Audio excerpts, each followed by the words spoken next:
Good evening. Welcome to the Tuesday, May 17th Finance and Operations Committee meeting. We have all three committee members present and two additional board members. So we are starting the meeting at 5:35, and please rise and join me in the Pledge of Allegiance.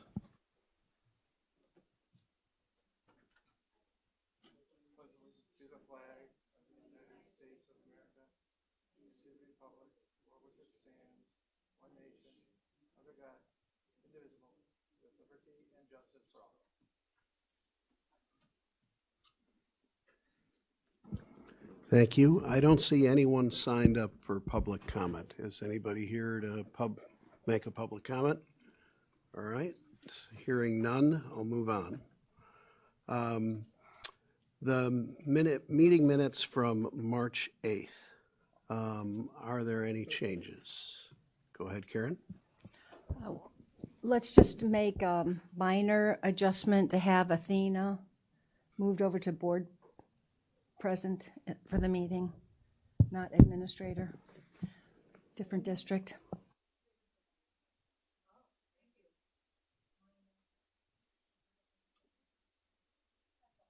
And I was going to make the same point, and then the other one under item H. Chris, you said you're only expecting 2 years of high inflation? Is that correct? Can we quote you on that? That's what your listener to the meeting is saying. All right, well, then if Chris does not want to change his statement, then we'll leave it as stands.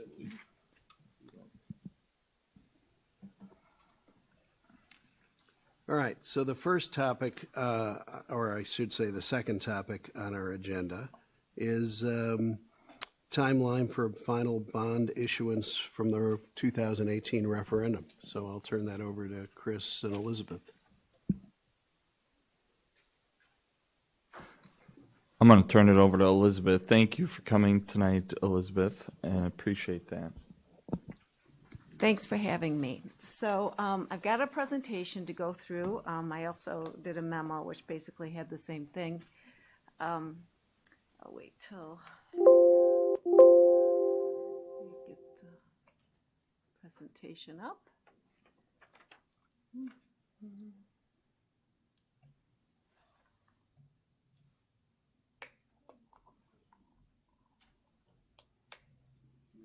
Go up to the, It's a PDF, so yeah.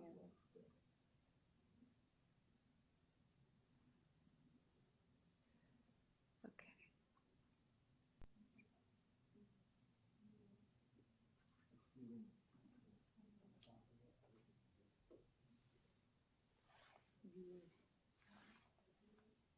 There we go. No problem. Okay, if you can just go to the graph, the first chart. So this is an interest rate graph that shows the AAA Municipal Market Data Index for 1 year, which is the purple line at the bottom. The 10-year is the red line, and the 30-year is the yellow line. And the blue line is the 10-year Treasury. So it goes back to November of 2018 when the referendum was approved. And then we go to the first bond issue in 2019, $60 million. And it was wonderful how interest rates came down and the board was very forward thinking and said, let's issue more of the bonds in 2019 based on our requirements for spending. And we did, because I think originally we're only going to issue like 40 million. Then we come to the second issue in 2020. We also increased that amount in November 16th of 2020. In the meantime, we hit the pandemic and interest rates came up and came back down, hitting an all-time low in August of 2020. So you can see how low the interest rates were for pricing the 19, the 20, and then lastly the 21 series, which was sold in May of 21, a year ago. The final issue is 24 million, and what's happened to the interest rates between January of 22 and now is incredible increases really due to inflation, right? So we knew year over year, December over December, 21 inflation was 7%. Then a couple months ago, it was 8.6, and the most recent reading was 8.3%, coming down a little bit. But in the meantime, the Fed is really committed to increasing interest rates to try to tamp down inflation, and has done so to the tune of 75 basis points so far this year.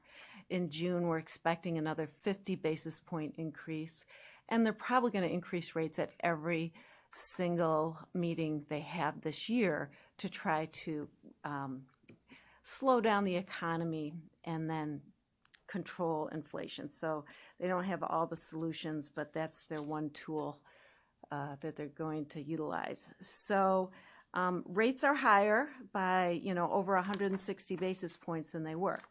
But then let's go to the next graph, because I thought this was just something to show a little positivity here. So the blue line is the average since 1993. And what we're looking at here is a yield curve, and it shows interest rates from year 1 through year 30 on the bottom, on the x-axis, the term, and then on the y-axis is the yield. So that's the average since 93, and the red is where we are now. So even though we are higher than we mostly issued the majority of the bonds, we are still low from a historical perspective. And the other thing to see is that yield curve is pretty flat, meaning the short-term rates have gone up more than the long-term rates. And that's actually a good thing, because this last tranche of bonds that we have to issue are paid off in years 19 and 20 at the very end of the schedule. So you may say, Liz, why didn't you come to us, 4 months ago and say, issue now? And Chris and I have had conversations about that. But the reason we didn't move or couldn't really move is because per our structure, these bonds are 20-year bonds, and the 3 maturities are paid off at the very end of the schedule. So let's go to the next page. Before I go through all these, let me just take you to the next page, and then we'll come back to this page. So if you look at the proposed January 23 in the box, that's what I mean. If you look at the structure, these are long bonds. They're paid off in 2041 and 2042, which are levy years 2040 and 2041.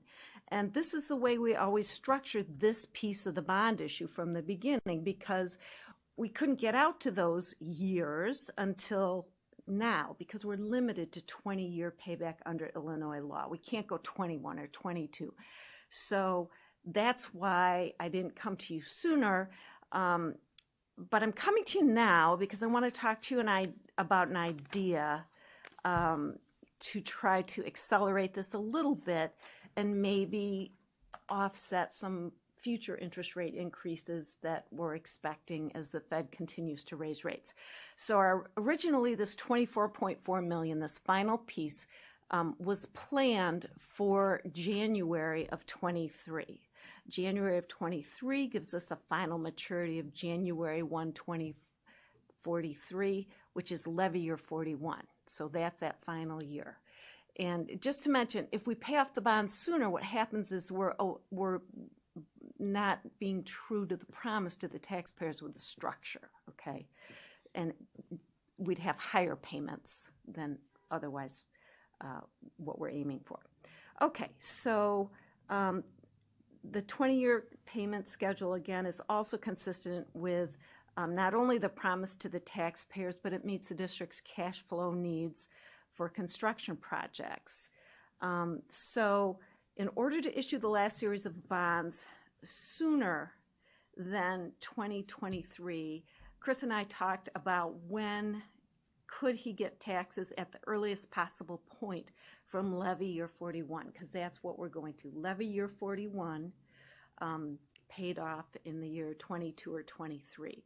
So the second installment of property taxes comes earliest, and we were looking at last year's bills in September. So the earliest you get money from that second installment is September 1 of 22. So that's why I'm here today to talk to you about moving the issue up to close September 1 of 22 as opposed to January of 23, because we can pay the bonds early. And it's a big chunk. As you see out there, it's like 15 million payment, right? So we just want to make sure that that's affordable. And, you know, based on our conversation, you think it's affordable, right, Chris? Yes. Okay. And we'll talk about it. Yeah.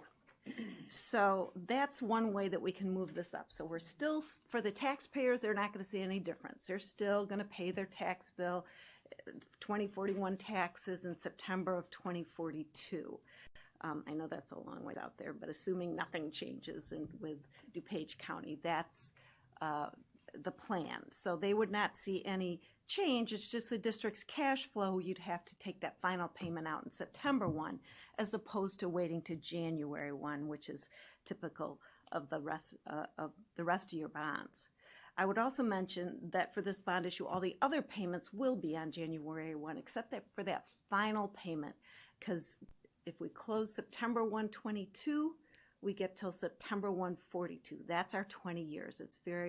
The law is very strict about that, 20 years here in Illinois. So that is the plan, to try to move it up. And let's go, now you see this page, don't change it yet, page 5, you see today's rates, as if we were issuing the bonds in January of 23 in this scenario on page 5, our interest rate today with no cushion would be 4.11%.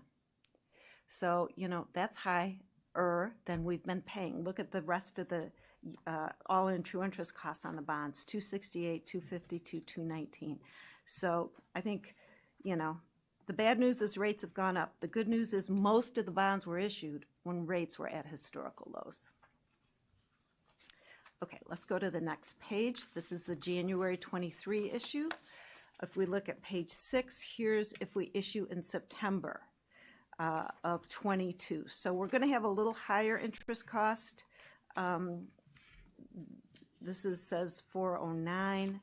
But if we go to the next page and look at the total debt service, we can see that if we issue the bonds close to September of 22, as opposed to January of 23, just want to make sure I don't have this backwards in these pages. Yeah, no. The difference is about $428,000 in total debt service.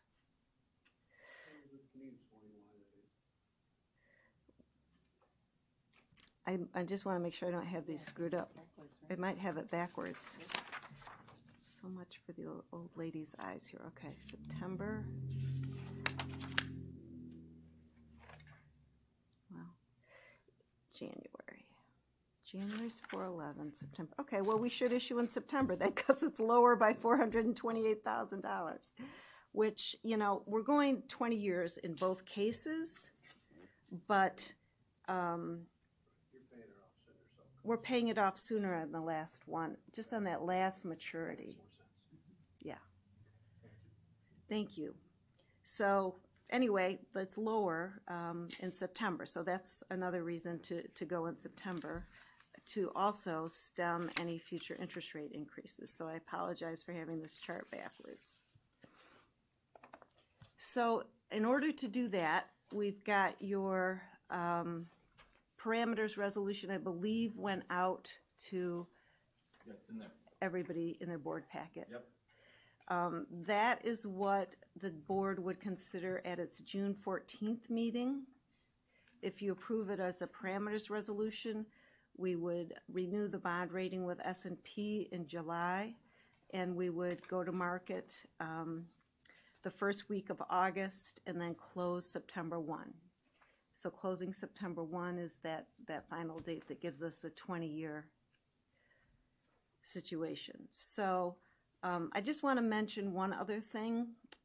The capital markets has been very difficult in these last several months, and it's just getting worse in terms of institutional investors who buy bonds. They are selling bonds. They're not buying them. I think over the years we've talked about demand for tax-exempt bonds, how strong it's been. It's not very strong right now.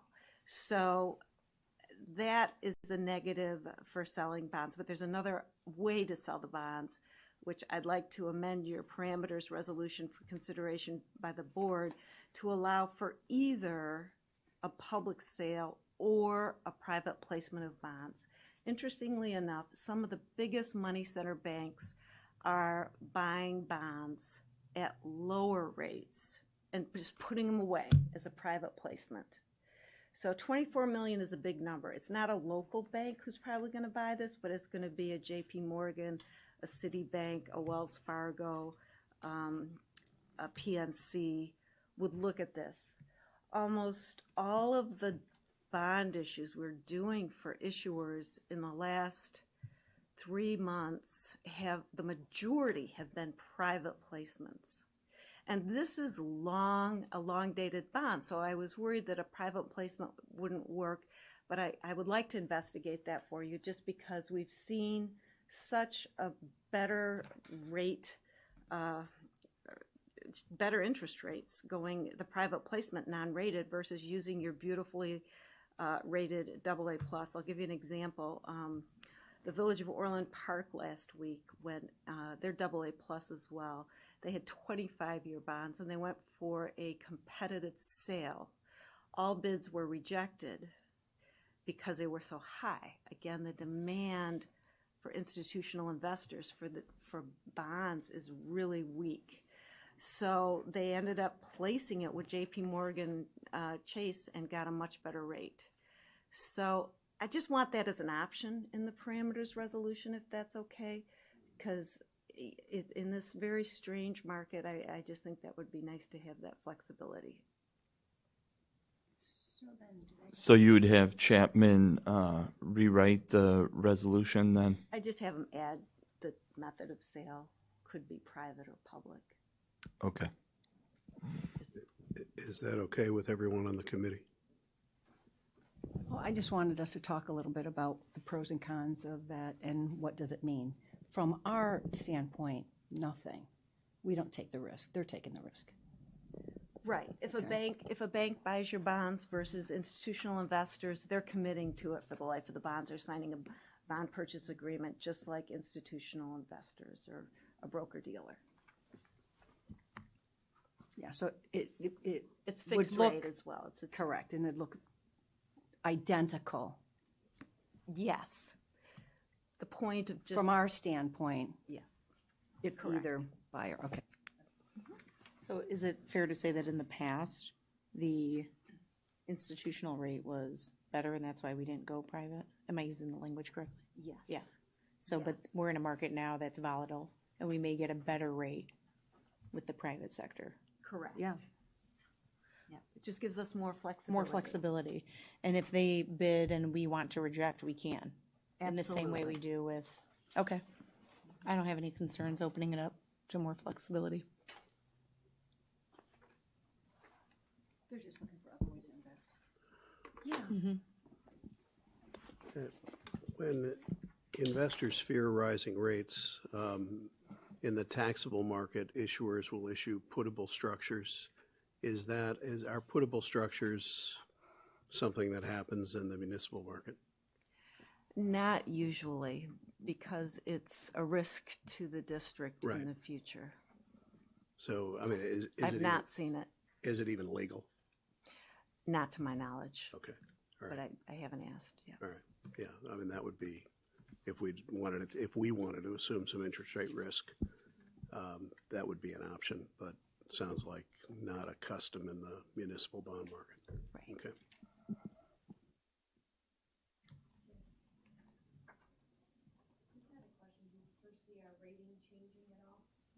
I do not. No, I think you're good.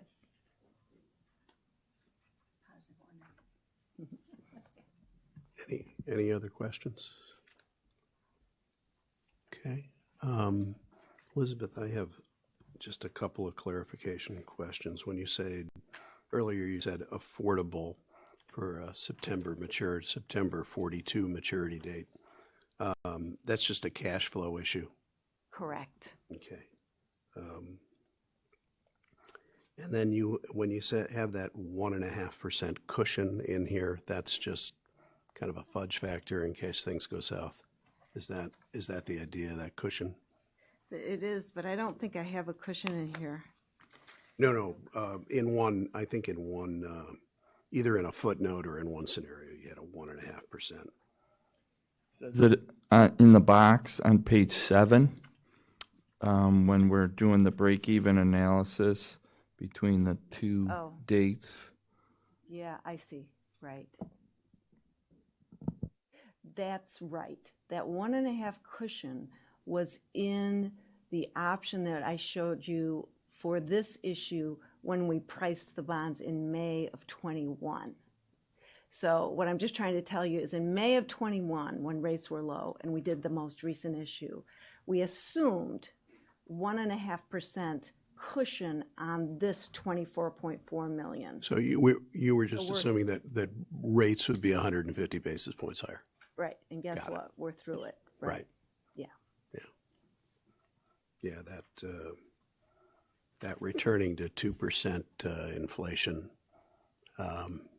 isn't really happening now, is it? It's not. And to get a ballpark for our total negative amortization costs in the entire structure, the entire $168 million structure, if I just added up the numbers in parentheses, would that get me there? Yeah, on any of the spreadsheets Yeah. on the September.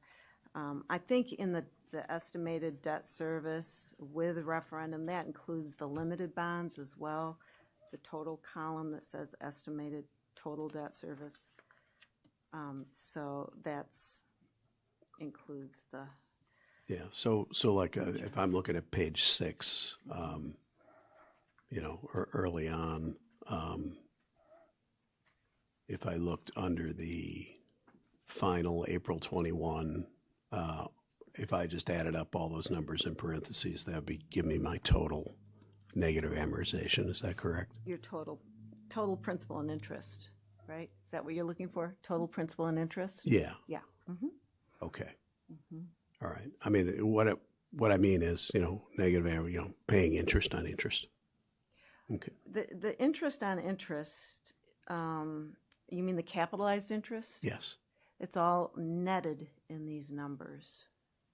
Oh, it is. So there's no way to derive that total. I can give it to you.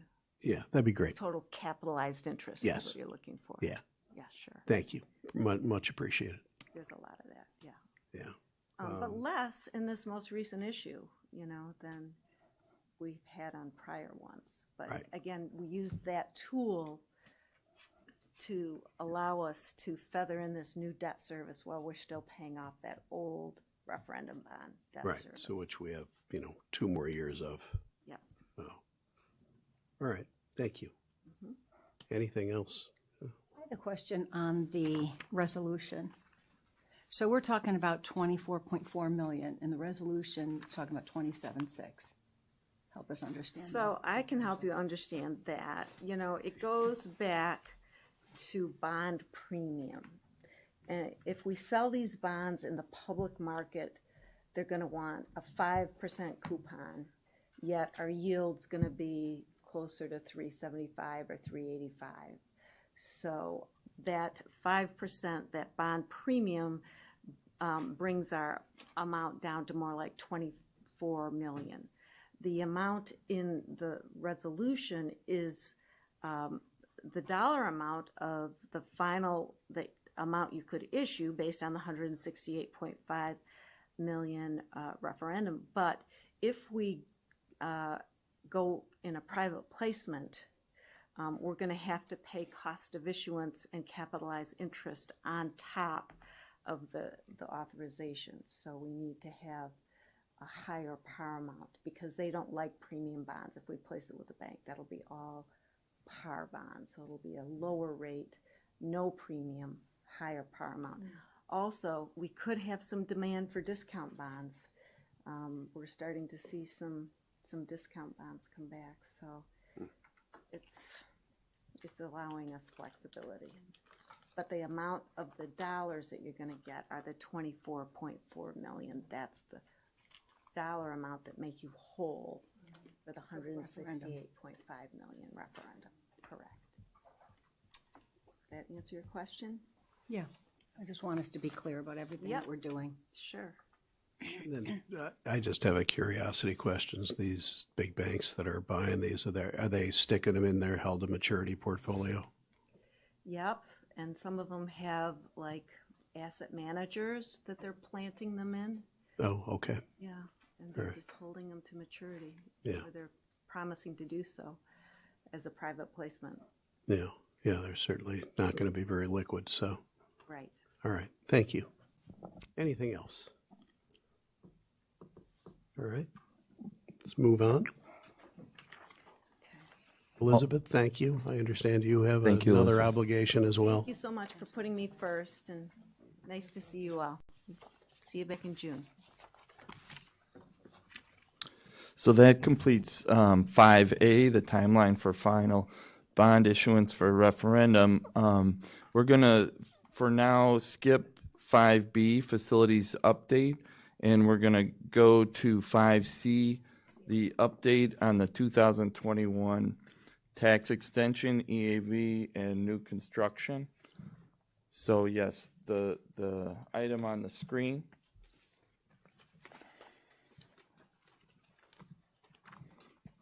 So when we did the tax levy and the board approved the tax levy in December, we had the three columns that are to the left of the yellow section. We had the actual from last year's extension and tax rate from last year. Then we had the tax levy, and then we had an estimate of what we thought the 2021 extension would look like, and that assumed a 4.21 increase in EAV, and that EAV really is what determines the tax rate. And then we had 36 million in new construction EAV. So what we got from the county actually was a new construction of 28,463,70. So that our estimate was 36 million. The new construction ended up being 28,463,770. So that's why the operating tax extension is the 119,884,213.67 that you see there in the yellow box, which is an increase of 2.32% instead of the estimated 2.6%. So that's the capped or tax capped portion or operating portion. And then the new section is that refunds recovery, that 207-13809 that we talked about at the last Finance Committee meeting. And then there's the bond and interest portion, which the previous year we had that abatement. We had that large abatement of over 3,100,000 that brought the extension down to that 10,973,564, which resulted in this larger increase in debt service. So the increase in bond and interest was a combination of the plan structured increase in bond and interest that was approved in the referendum, and then also last year we had that 3.1 million abatement. So that resulted in the increase in the bond and interest. And so an overall extension increase of 6.12% when taking both the operating capped extension and the refunds recovery and bond and interest sections, an overall 6.12%. If you go to the next slide, this is breaking down our EAV, showing residential is the largest part of our tax base at 84%. So residential, and so if you go to the next slide, you can see that the EAV and what it's done over the past 10 years, 2012, 13, 14, the EAV was going down, and then it's been increasing ever since, but the 2.82% is lower than it's been since, a smaller increase in the EAV than we've had over the last few years. So we had estimated, we thought it would go up 4.21, it actually went up 2.82. If you go to the next slide, we get into the new construction EAV, which is an important part for under the tax cap. It's the 28,463,770 this year, 26 million in residential. So we were basing on history. Residential has been about 30 million, commercial industrial has been about 6 million, so we had estimated 36 million. It actually was less than what we estimated at 28,463,770. If you go to the next slide, under the tax cap, we would get the CPI increase and then the increase from the new construction.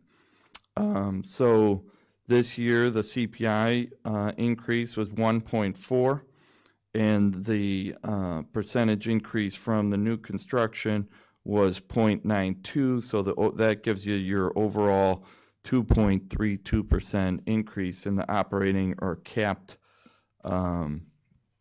part of the extension. So CPI has averaged in the last 10 years 1.75, this year 1.4, so below that average. New construction has averaged 1.6 over the last 10 years, and it was 0.92. That's a mistake there at the bottom there. That should say 0.92. So it's 0.92 compared to the average of 1.6, and then the total capped extension over the last 10 years has averaged 3.35, where this year it's a 2.32% increase. And then just the last slide here, this just shows you, so at the time of the levy, we always know the blue line, which is the top, which is the levy line, and the purple, which is on the bottom, we always know the CPI.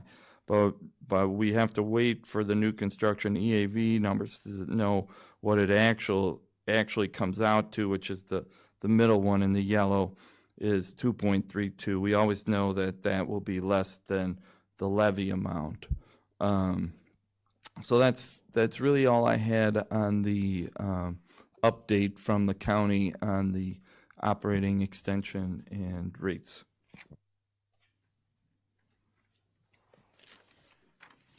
So I will tag Mr. Collins as saying at one point EAV is not going to be as large as it has been. I think this is the first time we're seeing it dip. And I know that you always are trying to have it high enough to capture all of the EAV for us. But if you look at the numbers, it looks like we're close these days. So the question that I have is based on that fact. Are you feeling uncomfortable about what we're capturing, and based on our expenditures, which keep going up based on our revenue? Because here's the bottom line, right? So Jim is known for the last, couple years saying is that we're able to do a lot of the things that we're doing, accumulate fund balance because of new construction. When that goes away, our expenditures can't continue. It's unsustainable to have them increasing the way that they have been. Karen, I think, yes. Our expenditures have been going up at a higher rate than inflation, and this new construction has filled that gap. So with interest rates going higher, I would expect new construction to go down. Cost of projects increases, so people do less of them. However, the state allows us to increase taxes at the rate of inflation capped at 5%. So those huge property tax increases will kind of take over for for the revenue that the taxpayer has not had shell out directly, pay for directly. Now the taxpayer is going to see it on their property tax bills. So less of a risk, in my opinion, less of a risk to the school district, but our property taxpayers are going to see substantially higher property tax bills if we tax to the maximum amount permitted by law. I'm so glad I showed up today. I think it's helpful to Bullet share, that's to what I'm all define, about. Chris, and if you have an idea, when we use words like substantial tax increase, that can be very jarring for residents. So it would be helpful to define what those numbers may look like moving forward. What does substantial actually mean?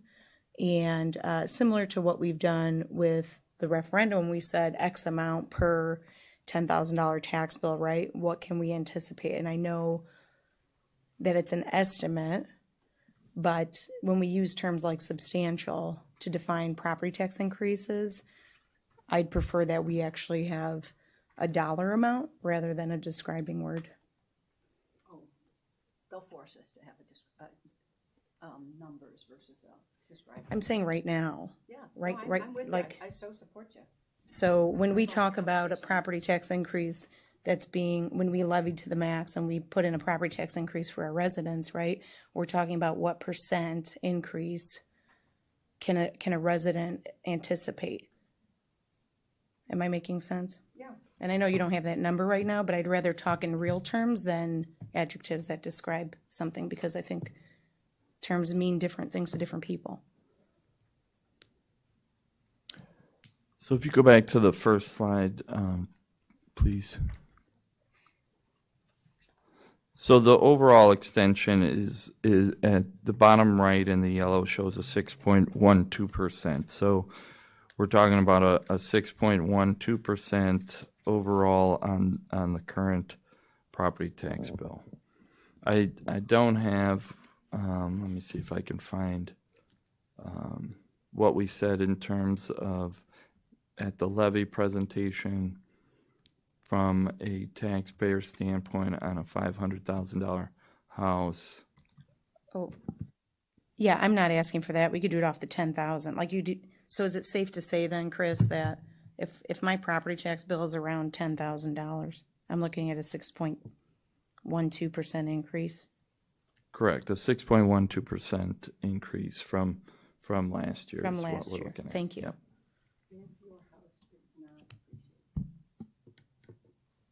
If the value of your house stayed the same. It's This would be an overall, on average, increase. overall on average increase, yeah.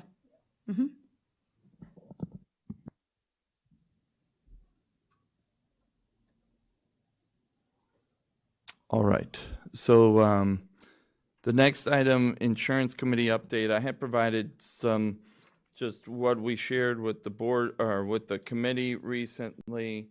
Because we're looking at a higher claim year right now. We're estimating, just with the health claims that we've had recently, we're looking at a 12.1% is the current projection. So we were working with the insurance committee and looking at different options and talking about different things with Blue Cross Blue Shield. So I just was providing that as an update. Hopefully the last 3 months of the year we'll see some improvement, and it'll be less than that current projection of 12.1. But the final renewal, I guess we work with the committee when they come back, when everyone comes back in August and September.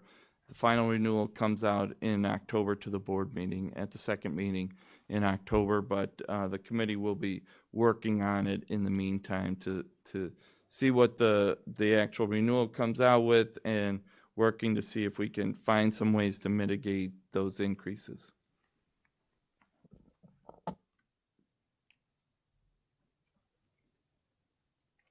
That's all I had on the insurance committee. Next up is, okay, questions. Questions for Chris on that? All right, Chris, hearing none, free to move on. Thank you. The next item, thank you, Tiffany, that's perfect, is the breakfast and lunch fees. At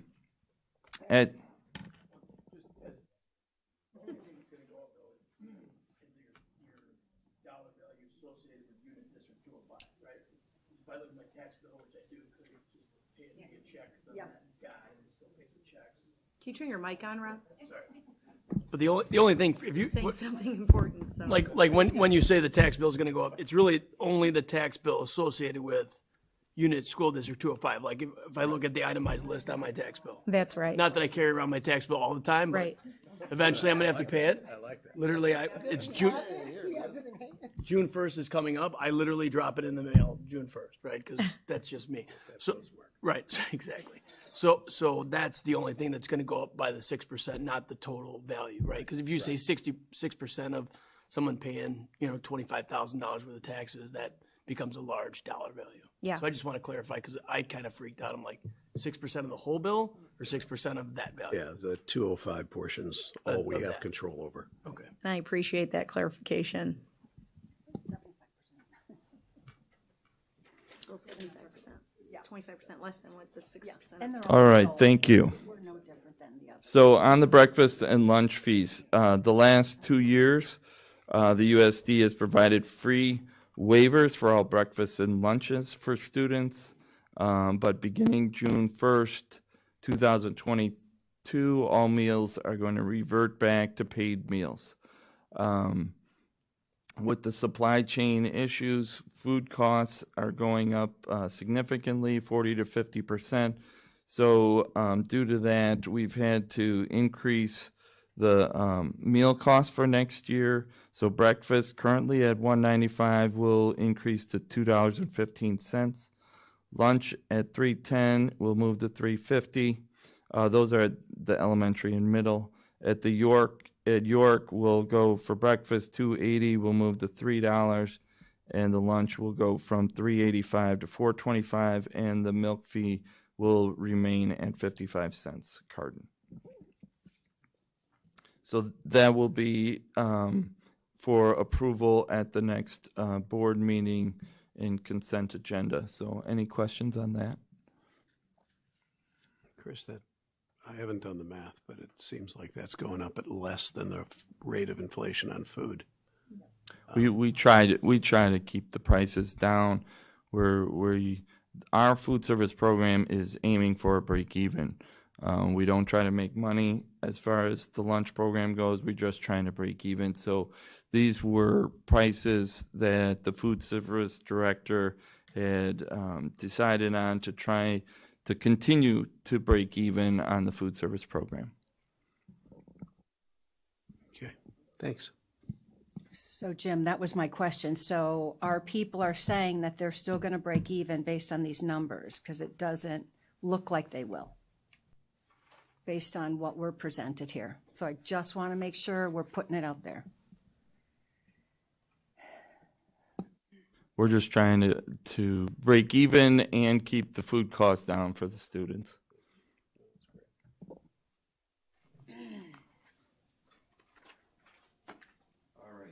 So that was 5E, and so we're going to move on to 5F. This is the York Bookstore contract. So years ago, when I first got here, we bought and sold books like a college bookstore at York with hardcover and paper books, and it was a challenge. We had the big event in August where you waited in line 3 hours, and then you would go get your books. And then I think a lot of parents felt like then we didn't give a lot when they sold them back at the end, and we did get a lot of complaints about that. But then we moved to the Chromebooks, and we moved to using Bex as our bookstore, our outsourced bookstore vendor, and they really helped us with moving towards the digital books, and they provide an expertise that, quite frankly, we don't have in-house. So it's really, and to be honest, they have delivered on everything promised, really, and we don't get nearly the complaints that we used to get when we were doing the book sales and doing everything. They've been very they've been a great partner for us, and they have great knowledge and expertise with the digital books and helping if there's ever a problem with students getting access to a digital book. They are a great value, and this year they've helped us with the middle school PE uniforms, and so we're moving to using the Bex for providing the middle school uniforms. So that's and so, excuse me, so far that's been a big hit as far as they've had sixth grade day at the 3 middle schools. Bex was there to take orders, and it was very convenient for parents, and they drop ship items to the houses. It's really been a good partnership with Bex, and so they are looking for an increase from $30,000 is the current annual fee, along with the markups, but they are looking for a $36,000 management fee with annual increases of 3%. They originally wanted a 5-year contract. We were concerned about that being a little too long, so we shortened it to 3 years. They came back with they'd like 3 years with an option, the district option for 2 more if things are going really well. At the end of 3 years, they want a provision to go 2 more years, but that's up for discussion. So that's basically the Bex bookstore item. Any questions on that?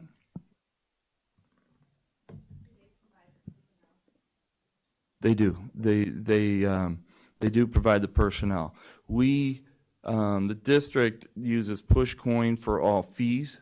The Bex portion is the book portion. I think they did help out with selling prom tickets this year, but for the most part, the fees are collected through Pushcoin and the district, but the Bex does the textbooks and the PE uniforms. Yes, they do provide the staff in the bookstore, and it's open certain hours. I don't know them right now, but they do have the staff there, and they also help with the digital text. So I do remember when we had a lot of complaints and looking into different options of how to provide the service and how extensive of service they'll provide to us. So it's nice that you and they have worked out adding PE uniforms, that sort of thing, at the middle school. And, I would suggest if there's other things that they can do for this additional cost, that would be great. But back to the feedback. So do we ever survey or ask for feedback, or we just assume no complaints is good news?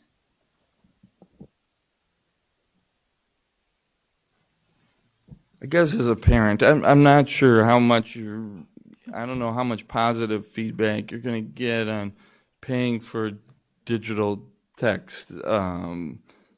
But so we haven't really asked for feedback, but it is from the complaint department, we're not getting them like we were getting. You remember, it was we were hearing from parents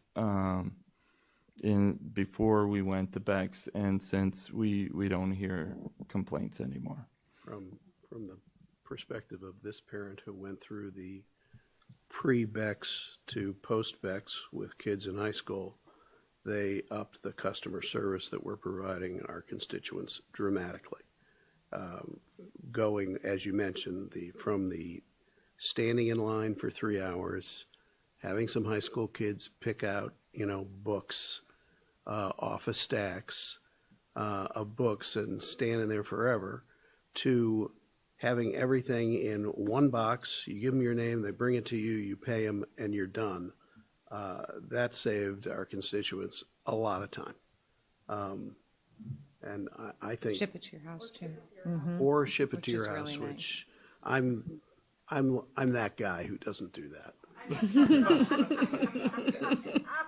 Some of us are like that. That's right. And I'm still paying by check, but I give the post office one extra day. So Chris, can I ask, with the shift, it's good to see that Bex is moving with the shift, right, to academic resources when we're talking about ebooks. I don't know if you guys use iBooks, or that they're able to use their competitiveness to get us good pricing is what I'm hoping, and I'm just assuming is happening, right, as parents who, high school books, and all textbooks, but specifically in the high school, then you talk about the more rigorous curriculum, those books typically cost a bit more than you're used to. But going to the ebook, if they're able to provide us that competitive pricing and have the reach to provide that level of customer service, I can understand a 3% increase. Going back to your question about the contract, so right now, are you guys under a 3-year? Is that where you're at? You mentioned having a 2-year request for extension. Is the contract being proposed going to be a 3-year, or are you still negotiating? Bex would prefer a 3-year with 2-year optional. I guess I wanted to see if I'd get any feedback on that, whether just to do the 3-year or do what they're requesting is 3-year with the district having an option to go an additional 2-year, meaning 5 total. So 3 years for sure with an option, the district option to go to 2 more is what the Bex would prefer. And I think part of it is just that they do buy a lot of long-term licenses. Now, I do think they can get out of those or sell those if after the 3 years. So I don't think that's like a do or die, but obviously they prefer longer for commitment for their staff, for that sort of thing, to be able to commit to a longer period of time. So if we have that option, a 3-year with an option to extend for 2 years, do we maintain the 3% price increase cap? It would remain at a 3% increase per year. To me, that sounds like a pretty good deal. And we've done that in the past with contracts before. I remember was it busing or something? I can't remember the details.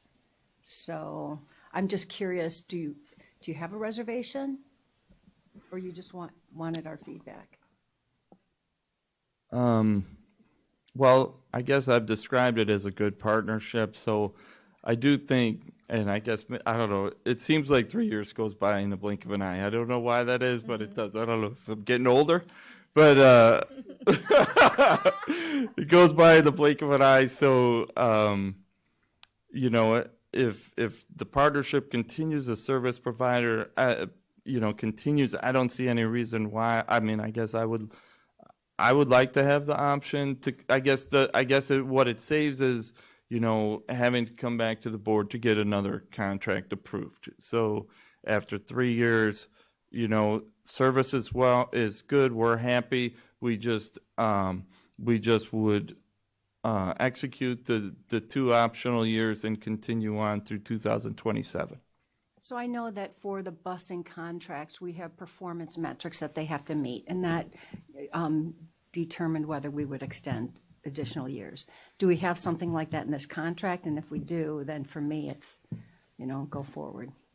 They have been providing the great service. I would expect that they would continue to do that, but that's what contracts are for, is to make sure that we can maintain that. and then why not continue and not change things out? I know you don't want to have staff doing that again.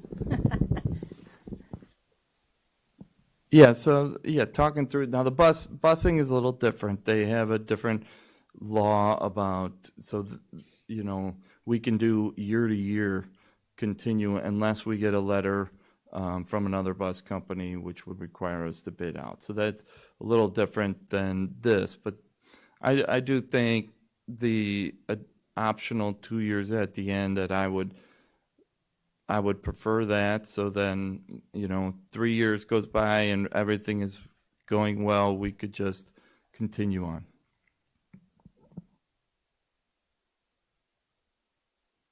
Anything else? Okay, so we agree that All right. years with an option for an additional 2 is okay. Okay, so we'll have that for board approval at the next meeting. So that is 5F. 5G is just the monthly financial update, just really fast. The revenues over last year are up 10.6%. Part of it is we've talked about the property tax part of that, but the replacement taxes has been a real surprise to everyone. I've talked about it a little bit before, but replacement taxes comes from income taxes and corporate taxes in the state of Illinois. And a lot of my colleagues, we've all been talking about, wow, you know, it's up quite a bit. Through April, we're at 4.5 million compared to last year, 2 million. So that's significant, 128% increase over last year. Before the year started, we budgeted based on the estimate that we got from the Department of Revenue at 14.3%. And so what we've been receiving has blown that out of the water. You know, I've heard some different theories about the PPP money or the stimulus checks that a lot of people received, or corporations or self-employed received those extra checks, like that had something to do possibly with this replacement tax increase. But that's replacement taxes. The mandated categoricals, I know I've seen commercials about catching up on the backlog of bills. We've received 4 quarters of mandated categoricals, which is great news. The question will be, will we get the June in June, or will we end up with 5 quarters, which has happened before on occasion, that you end up with 5 and then you get 3 or whatever. But I'm happy with the 4. I don't even know if, to get the 5th payment kind of throws everything out of whack, but we'll see if that comes in June or not. The backlog of bills, see if they catch up. But right now we've gotten 4 quarters, so that's really good for the mandated categoricals. Evidence-based funding is flat. That's same. Expenditures are up 5.3% over last year, with salaries being up 4.1%. We had budgeted 6%. We've talked about this a little bit because we had some vacancies that we weren't able to fill during the year, is why it's 4.1 as opposed to the budgeted 6. Benefits, 2.6% with a budgeted 3.7. It's very good. And fund balances are at 28.05%. April 30th compared to 28.17%. So we're very similar to where we were last year from a fund balance standpoint. So can I ask a question really quick? Because I'm going to kind of tie this Sure. into like the property tax thing. So the you just said we're up 5.3% increase in expenditures, right? I did.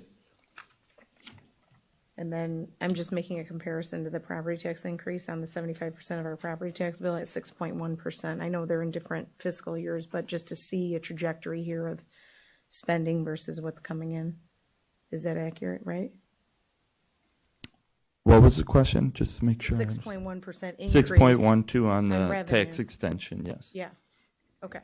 I just want to highlight that, our expenditures are increasing at a what I'd call similar rate of what we're increasing our revenue at. With a flat fund balance, right?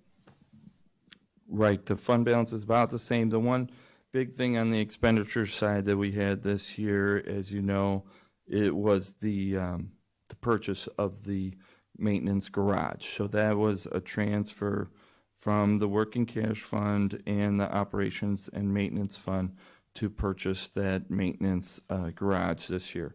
So so even with that, we're in a pretty good spot right now. But we do have the big transfers coming up related to the referendum projects. And that is the next item on the agenda is, another question on the monthly financials. Yeah, just for the record.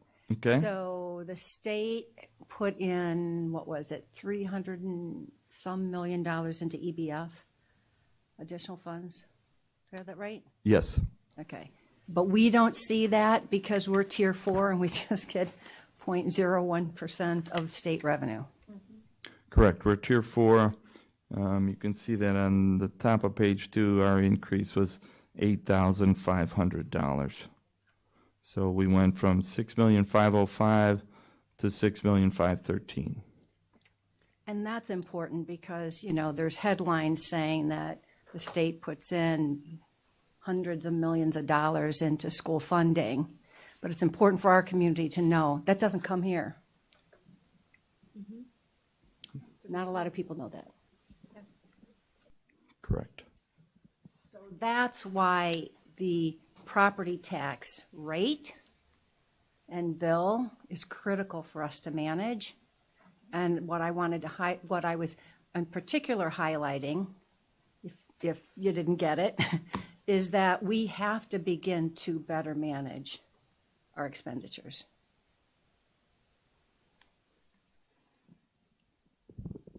Or we will make the community come after us for the tax rates, tax bills going up a lot more than they have traditionally, because EAV is not the buffer. Yeah, I mean, I agree with what you're saying, Karen. It is important to say, and I think it's also important to say, well, a couple things, and this might just be from a framework, that costs in education, every district is seeing an escalation in costs and expenditures. That's not unique to Elmhurst. That is, districts nationwide are seeing that it costs more to educate students today than it did 10 years ago. And what I want to just add about what you said is, I agree with you. We need to make sure that the decisions that we're making are supporting students in their learning and that they're in line to help us achieve that ultimate vision of what we talk about, right? All students growing, academic achievement, those things that we are working towards. And, you know, I'm comforted that in our conversations, it seems the administration is taking a good look at our expenditures and trying to find ways to be creative where we can, but also support students in the way that they need to be supported today. I could tell you that we in cabinet and Dr. Campbell, the cabinet, we're all talking about staffing. I know I say it at the board meetings a lot. I know you've heard it. We are scrutinizing and trying to make good decisions in order to maximize the staffing we have and not trying to keep from increasing staffing. That's the most important part of our budget, our projections, everything is trying to keep staffing at the same level it is today, and trying our best. And as you said, with, at the same time, growing student achievement and doing the most that we possibly can do with our staff. We talk about it a lot, and I know we're going to continue to talk about staffing to try and maximize student achievement with the staff that we have and trying not to increase that staff.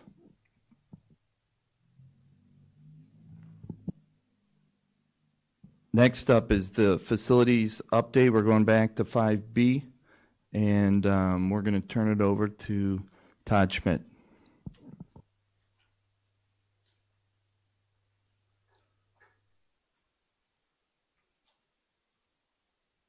All right, thank you.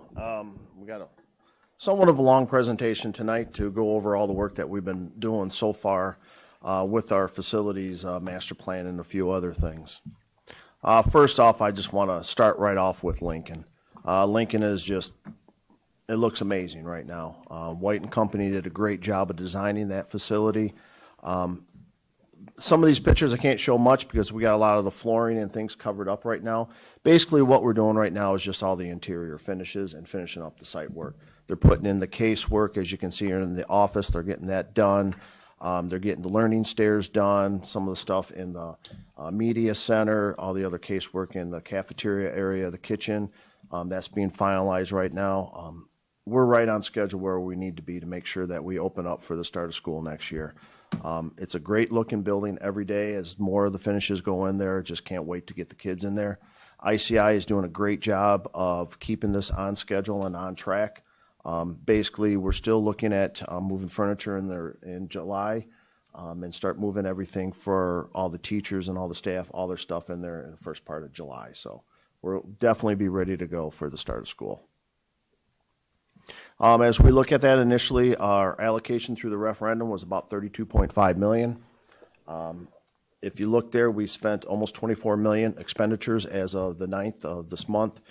We're estimating this is going to be landing right about 31.5. So for the allocation review, we're looking at will be about $1 million under for that one. Just let everybody know, we bid that one out early before all the issues that we've been having over the last couple of years for that. So we hit that one at a very good time. What we've added to some of these slides in here is based off of some of the board feedback that they were asking about the contingencies and what we have sitting out there. For Lincoln, we allocated, $1.5 million. We've used $890,000 so far. Some of those things that we use, we did some additional sidewalks in there instead of spot doing that. We had the temporary roof that was a good chunk of change, about 150, 160. Basement slab that we had out there, plus we had underground storage tank and things like that. So we got about 653 remaining. So, and like I said, we're on the final stretches right now for that. Todd, can I ask a question? Yeah. So if that 653 remains in contingency, does that roll into your field project or another? That can roll into whatever the board determines that they need to roll into. Okay. Do you want to do questions at the end, or you want to, We can go. whatever you want to roll through it, and whatever you want to do? So, I can roll whichever way. all right. The question, so I always, it's one of these, it's one of these, projected versus like used. So I think of used 890,000, which is approved dollar values, meaning the board or you and someone has seen and approved. My question is always, is used truly used and approved, or is it projected? Like, meaning of the remaining, there's still other stuff that's going to happen from here to the end, right? So of that remaining, there's, we call it a burn rate, right? Which is how much are you going to burn to get out of the door and be done? So I look at that 650, are you going to burn another 100,000? So I want to clarify that projection is not in the used column here. No, that uses actually what we've approved and So truly, we've agreed, ICI has provided cost, you've reviewed it, vetted it, that's approved. If they have a log that they're tracking yes, other stuff, that is going to come out of that remaining bucket. correct. Okay. And Todd, that remaining amount is in addition to or is what the number on the top? That's included. It could be potentially in addition to that. Okay. If we look at that. Thank you. And that doesn't include any allowances that are in ICI's contract, correct? So That is correct. There's contingencies, so then the next question is how much is left in, because now it's just this time of year, right? Empty the bucket, so to speak. Especially if we're looking at a balancing act of what are we going to cut, what are we going to add. So I think we should do the same projection, more on Lincoln because it's the biggest. I mean, field you haven't started, so you're not going to true up any allowances or really anything there yet.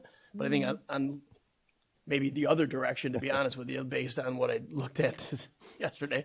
But I think you need to look at how much in allowances can be allocated into that remaining bucket here. Because I'm sure, we're general contractors, right? We want to hold it until the bitter end and say, here, you can have it back now. And that's why you see that estimated actual. Some of that is in looking at some of those allowances that we haven't touched that's or your- what we think that we may. That's your delta between. Where the six- ICA may give back Okay. money on the construction from the bid day estimate, that they've managed the contract well, that they're reduced, there's some allowances potentially can be out there. So that's kind of where we get that 31.5. Okay, so that's your whole kind of executive level recap. Yep. Got it. Todd, what are some of the things that could dip into those? What are some of the pending pending expenses? Most of that it are was getting out of the ground. I mean, if you talk about the burn rate in there, most of it's going to, when you start getting out of the ground and starting with the construction. Right now, the biggest one we did a sidewalk one for about $50-some thousand. We looked at all the sidewalks around the perimeter of the building. We were spot replacing some, and we decided just to do the whole thing. So we're all a brand new site. We really don't foresee any bigger ones coming up here with this. Like I said, mechanical systems running. We got the temporary roof in there. 90% of the flooring is done. We're doing the case work. With the site work, we just have to finish up the concrete, the curbs, the gutters, and actually, no, just the flat work, and then pave. So we're in good shape right now. As I say that, our friends at ICI with Brian and Jason are probably Wood or something. not happy with me. So question about when the building gets turned back over, then you said we're on time and Yes. we're ready for an August start. And then, so is that July 31 or is it closer to August 10? Pretty much, ICI is going to be out of there. They're going to they're doing some of the punch lists now. Okay. So by the end of June, again, I say this and Brian's going to roll over. It's okay. But they'll be pretty much out of there. So then when I can come in there and do the furniture, we've already started doing all the technology, interactive, smart boards are already in there. So we're in a great place right now. I'm very comfortable that we'll have everything ready to go in that building and have downtime out there. I think that's great. And thank you to ICI for your hard work in getting us here and being what sounds like in a really great spot, both financially, but also on the timeline. It's hard to do today. And I just want to take a second to thank them. Just one more question on billing then. When for the Lincoln project then, when are we getting like final bills for that one to kind of close out so that we know what the actuals are on these numbers and moving forward? Probably final bills, probably September, October. There's things going to be out there as we start there working through the commissioning and through some of the punch list items and things like that. Okay, So, great. but we'll have a better idea because once we get down there, and we have some retainages when we pay them out, there's retainages for things that they still owe us to do on little small things. So Great, thank you. September, October-ish, but yeah. But if you go out there, I mean, it's a great building. pavers in the parking lot look great. Yeah. Really, really nice. Really nice. So as we went, for adding some of the things as we look out here with our allocations in the referendum, there have been adjustments out there. So we just kind of want to capture that and put that in front of everybody, that over the last few years, these are things that, the projects that we've done and just some of the added adjustments we did to the referendum scope. As you can see that, it's going to about a little over $15 million of added referendum scope that we've put in here. You know, the biggest is like making Fisher from a 3-section to a 4-section building, and some of the things along the way that we've had to do throughout this project. With our allocations, these are the projects that are in process right now with Lincoln Field, Jefferson, Jackson, and Fisher. Kind of shows you where we have allocated, what we've used, and what we potentially have remaining out there for these projects. And they're all in different little states. Can I ask a question about Yep. that one before you move on? So this is in relation to contingency only, right? Yes. And with field just starting, can you tell us a little bit about the 240? Yes. I can tell you exactly what we've done real quick.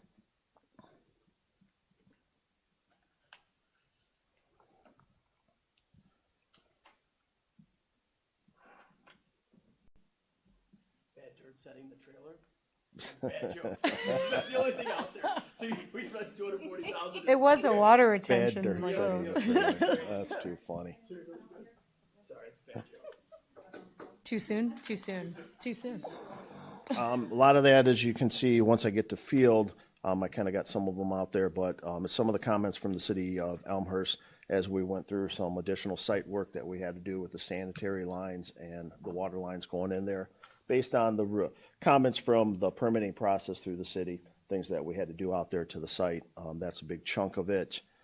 That's the bulk of that, and some of the interior finishes with some of the skylights and some of the other architectural features. As we go through the process, we get RFIs in and we have to change some things out there. But the bulk of that is from site work that we had to redo or change the way we did some of the site work out there because of the comments from the city of Elmhurst on the permitting process. So is that upgrading that site work? Is that Replacing you're talking some about water, stuff. You're replacing pipes and stuff? Yep. Okay. And some of the things with the sanitary main, and we're going to have to cap it out there, run a new service in there and things like that. Okay. Thank you. So that means we bid not permitted documents, right? Correct. In this So process- just in the timing, right? I just want to understand the timing. So we bid a set of documents that were maybe issued for permit, and then we got back numbers based on that set of documents, and then post that, we got comments from the city that said you have to do X, Y, and Z. So we were not able to purchase that initial change to storm or to water during the bidding process. Yes, you are correct. Otherwise, it would have been $250,000 or whatever value that is Whatever higher value when we in that. open bids. Yes. Okay.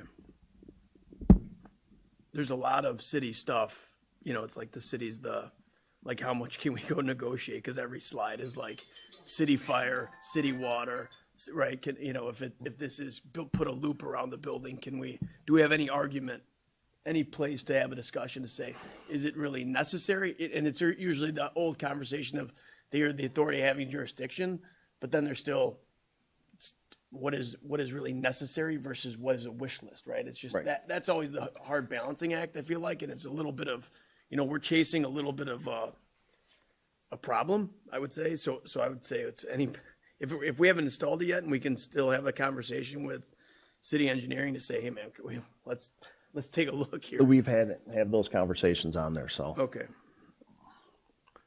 With the allocation, these are the ones that we have in design right now with Bryan and Sandberg, which we'll show you a little bit later on. And then Churchville is still in design because we still haven't fully landed the plane on that one yet. So as we give a summary of all our allocations that we have out there with the 168.5 and then the additional scope that we've put in there that I showed you, it kind of shows right now with the designs for Bryan and Sandberg for next year.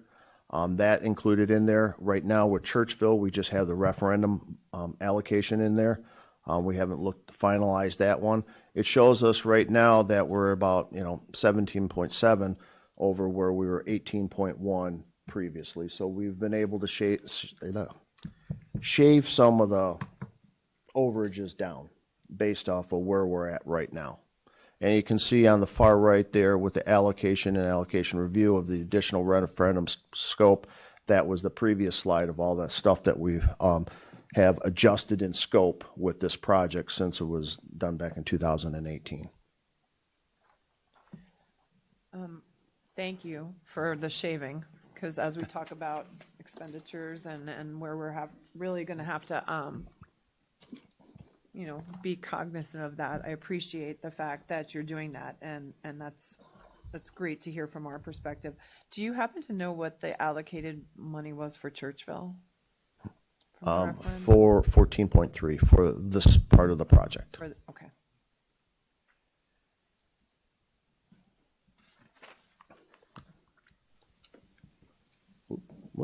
So now the project's in process as we go through this. This is Fisher. This shows the different phases that we have in there and what we're doing for each one of those phases. So right off the bat, we're starting right now with the classroom addition, and with that will be new restrooms, and then we'll reconfigure the hallway just adjacent to that, getting into the building. And then the other two phases will start December and June. Right now, this is the sixth classroom addition. These pictures are about a week old. There's a lot more that's been done out there, but we're coming along nicely out there. With this is where we had this with the allocation with the referendum, the board approved additional scope out there for the larger classroom addition. This is where expenditures, where we think we're going to estimate at with our construction contingency, what was allocated, same thing, what was used, what was remaining, and the little things below of what we had to do. Temporary egress doors we had to put in there because we were blocking some of those off for life safety to make sure students get out. We had to put some temporary doors in 2 existing classrooms because we blocked off one of the doors with the new addition. I have a question, and really some of these are just how comfortable are we with remaining contingency? So I'm Rob Martinelli. I know that guy really well next to you. Craig and Dave are Dave. architects with White and Company. Oh, sorry. Is there an ICI gentleman? No. No ICI. So then it's to you, I guess. So No. So nice to meet you. That guy, I would not sit that close to him. I love him to death. I'll drink beer with him. I still wouldn't sit that close with him. But just to be honest with you, the remaining contingency versus what we have left to spend is 1.2%, right? So that 115 is 1.2% of the remaining. So if I take the 9,883 minus the 891, I say, all right, you got 1.2% left, and not knowing what's in the allowances inside the contract, that would make me nervous. If I was your GC, I would say that might be light, right? And I just, if we're gonna have an eyes wide open where we at, I would rather say that, because on Lincoln we spent 3.7%, bigger job, bigger dirt, right? But 1.2% remaining, and we're just getting started is, little bit of we're gonna be doing this again. That's my comment, and just kind of in general on, and again, don't know what's in allowance. If they've got 10 points, 10% stuffed in allowances, then, or you got 12 points left over, I'm more than comfortable. At 1.2 total, I think we're going to be having a capital call discussion. That was my only, here, this looks great. The site was very clean. I was over there the other day. They're doing a very nice job keeping this small area very neat and tidy. Yep. So that's my comment on Fisher. Okay, yes? Could I just want to confirm the bid day estimates and the estimate actuals, that significant, 4.5 million over is because, I want everybody to remember, is because we expanded the scope. Yes. And And the market conditions at the the time. market conditions. And so, and even from bid day to where you're at estimate actual. So we're really, I don't know, 170,000. Well, as we put that, the bid day is what we open at the day. Then we have to go through and do the scope review. And there were some individuals that were the low bidder that didn't include all the scope, so then we would have to go to the second lowest bidder. Right. So where we were when we approved the going ahead with the expanded scope, we're still pretty tight. To where we agreed on. Yes. Okay. Thank you. Jackson, we're looking at doing the media center edition and the 2 classroom edition, which is underway right now. And then as soon as school's out, we'll start working on the interiors of that building. This is coming along a little bit farther. Actually, they got most of the walls up right now. I think they're starting to set some steel. With that, for the media center and the classroom edition. Got a little white out there. That's, I think, a formatting issue. Whoops. Sorry about that. What are you hiding?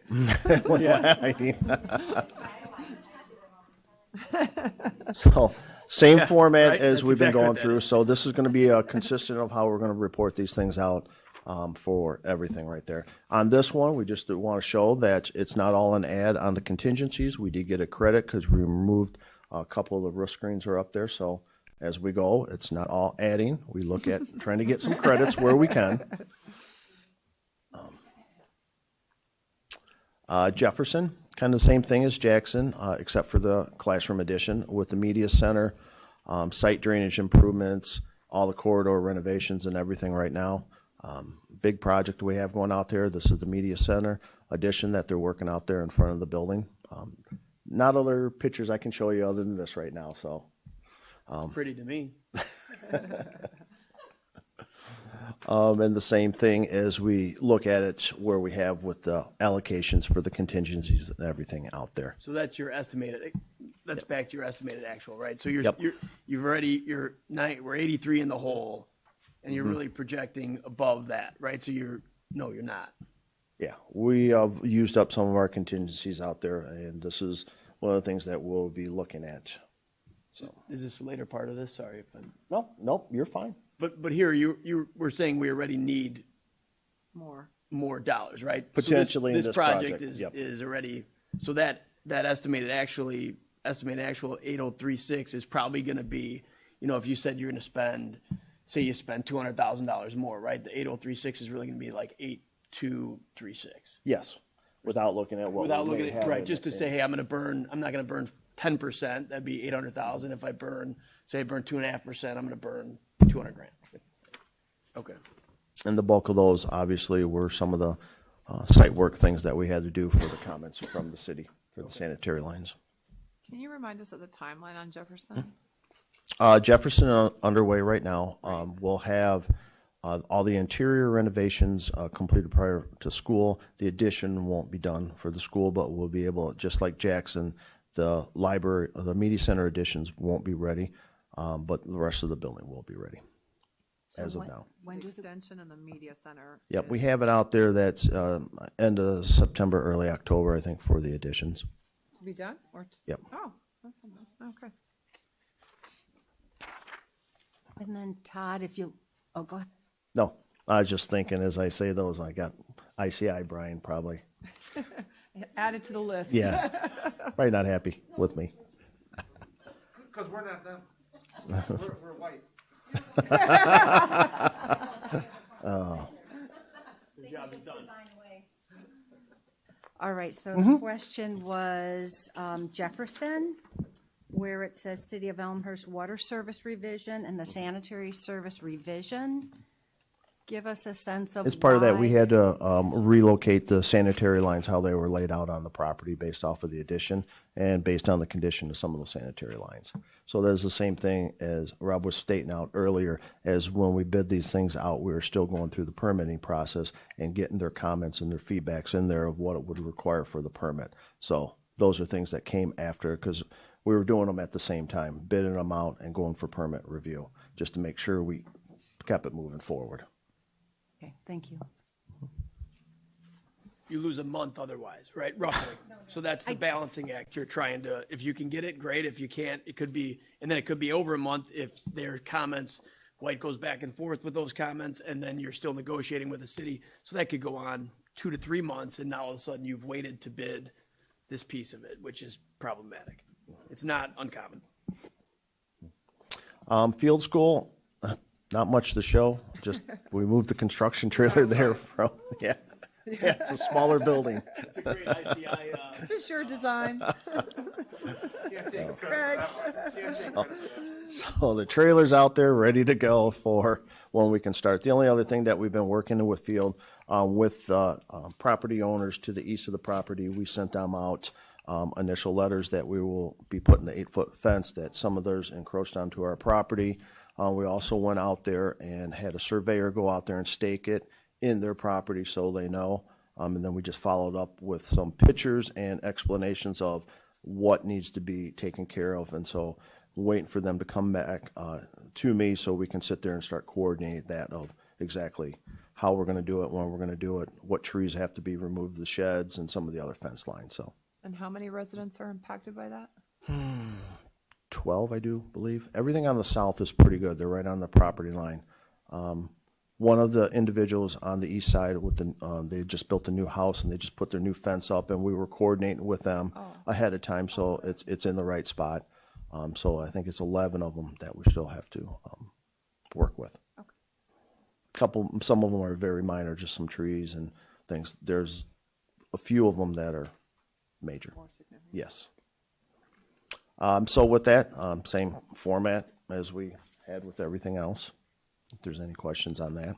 This contingency scares me the most. Because you're the biggest job, right? So bigger risk, and you're not even in the ground yet, and we have a 2.3% contingency remaining. Again, back to the allowances, not knowing what's, carried elsewhere. But we've spent at Lincoln 3.7% to date of the balance spent. So that would, I think you're trending, I think you're trending probably more towards the 1.4 that you'll spend in this, in total on that job. Just based on, if we have the same type of issues come up as we had at Lincoln, and they're bound, right? That's the concern I have. Hopefully, we won't have the temporary roof issue. That was a big chunk. That slab, right? Yeah.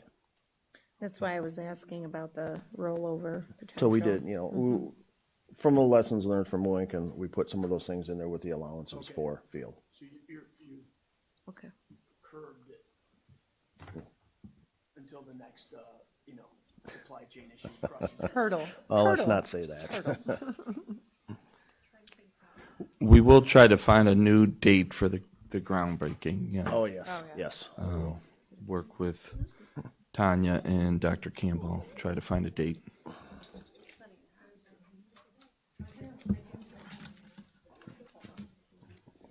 So the projects in design that we're looking for the summer of '23 is the middle schools.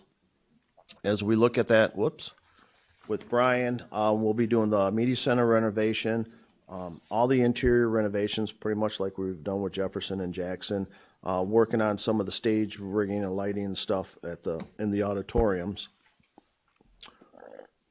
and some restroom renovations. So this is, if you have any more questions, these are some preliminary drawings that White has.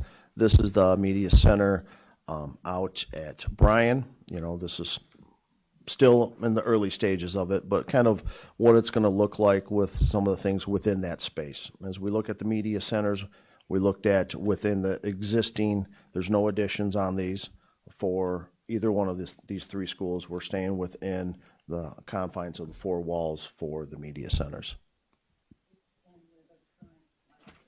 And yes, where the current libraries are. Mostly it's an exercise in interior finishes and furniture. And for Brian, getting the IDF networking rack out of the library or into its own little room. So with this one, where we're at right now, it shows that we're right exactly where we should be with the allocation that we put in there. This is off a SD phase, so we still have some work to do. But you can see that we do have design and construction and cost escalation in that number there as we work through this process to once we send it out to bid. With Sandberg, it's the same thing as Brian. With this one, we are going to put an ADA accessibility route to the cafeteria right now. Because for them to get to that first floor, basically you have to go outside and around back into the cafeteria. So we're going to put some type of lift in there for them. Same thing with the building automation, all the corridor renovations, along with some of the rigging and lighting in the auditorium. With this is what the library is potentially going to be looking like. Same thing, staying within the four walls of the library, looking at finishes and furnitures and things like that. Mm-hmm. Microphone? Any options to open up that at all? Open up kind of like what you're are we talking more of an Edison or more of like an Emerson? A little more open versus just the door. We did kind of potentially explore that as we go through this. As you can see right now where we're at, it's pretty close to exactly what our allocation was for the referendum. That is something that we can look at, that we did explore at one point in time, of basically making those openings a little bit bigger. Kind of like an Emerson, if you want to think about it. I think that's kind of what we were looking at. Not full floors, open those two walls on all, things like that. But that's definitely something we can still look at. Based off our first draft, we wanted to stick there close to the referendum allocation instead of, blowing a hole in it. Yeah. So, yes, we can still look at that as we go through the process, if there's something that we can accomplish and work it in there. Yeah. Okay.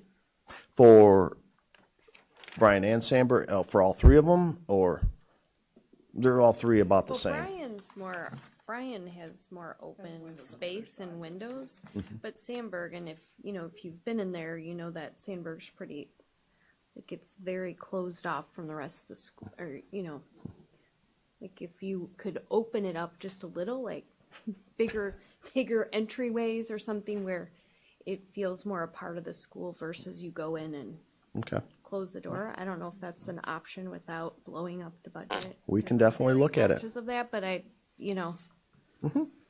Absolutely. yeah. I don't know.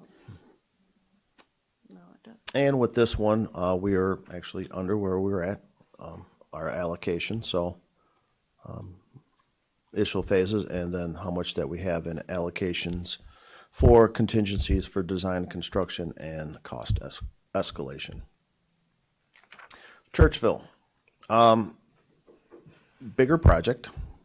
Part of this is the auditorium addition, along with renovation, some boilers, interior corridors, some roof replacements, and some piping and things like that. With this is if you're looking at the main office of redoing that, because right now as you go in, they got the big lobby in there. They got part of the main office on the left side, part of the main office on the right side, kind of converting this into the same type of layout that we have at some of the other schools. So if you look at this, instead of having the doors in the middle, getting into the vestibule, you'll have doors on the far end of the left and the right. One would be the main entrance for everybody, and another one would be a staff entrance, and then all the office spaces and the nurse's office inside of there. As we get farther along on this, White will have a more detailed presentation. You're doing a great job. And this is the. He said he's doing a great job. I was not talking to you. He's talking to. I should have known better.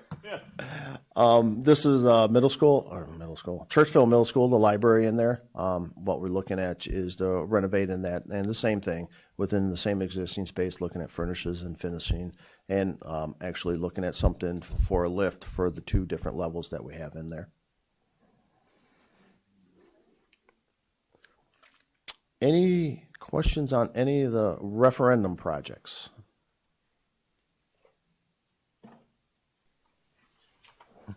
Okay. Yep, no, excellent. As we get to a couple of summer capital projects that we have out there, part of this is part of the roughly $4 million that the board sets aside for other projects that are in the referendum and through our life cycle and things like that. One of the things that we are looking at, part of that is the stadium scoreboard replacement out at York. What we have, this is the current scoreboard that we have out there that goes back and forth, installed in 2005 or 2006, but roughly that same time. As we are looking at with the age of that scoreboard out there and all the other renovations that we've done out there with the field turf, with the track, and things of that, this comes up with the life cycle as we looked at it.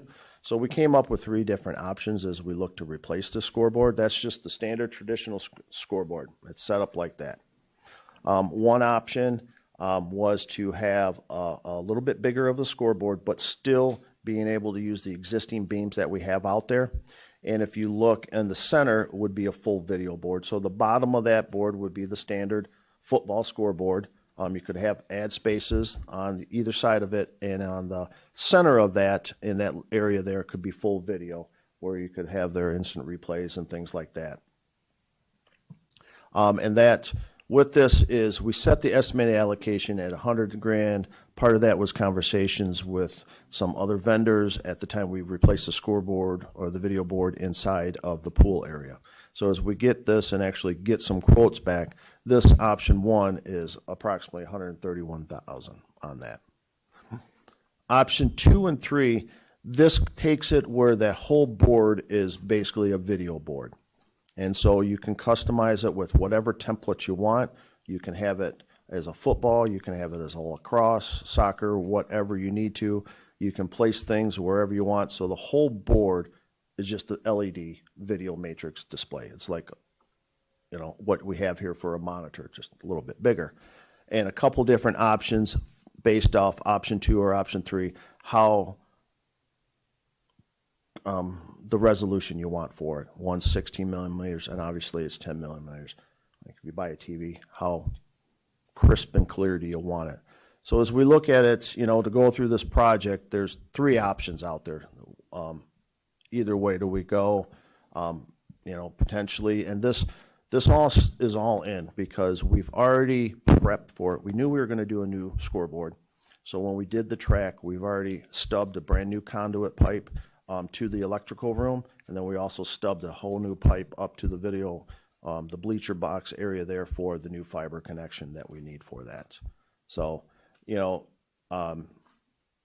as we move forward, keep the same scoreboard we have or replace it like for like, or upgrade it to the different options for the full video, and plus, you know, potentially offset some of this is potential advertisements.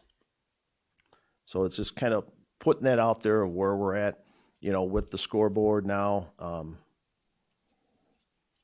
There's lead time on some of them now too, so. My first question, when do we have to make that decision? And how long would it take to have it installed? It can, talking with the contractor, he said give him a good week to 10 days to do it. So there's potentially that, you know, we have a home game here, we're not having the next one for 2 weeks. We could fly that right in there too. And a lot of it is, it's about a 12-week lead time to get the components, you know, hopefully. And then what percent, how much of that $4 million summer capital have you allocated to other projects? I know we're going to hear a few, but like, where are you in totality of that? We haven't got all the quotes and the bids in that, but as we look at it, some of them were actually down under on the York roofing project. We're lower. The Jackson Playground were lower. So I don't have that number right now in front of me. So you're thinking there's wiggle room? Yes.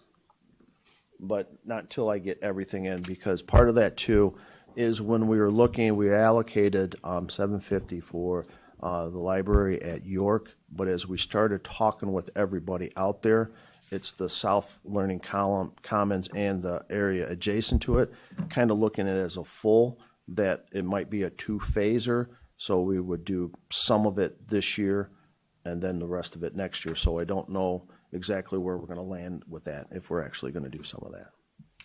And this is something that we could collaborate with, like the athletic boosters or something for them to donate a portion of the money to the scoreboard so that we're not taking up the entire chunk. Correct. So that's option.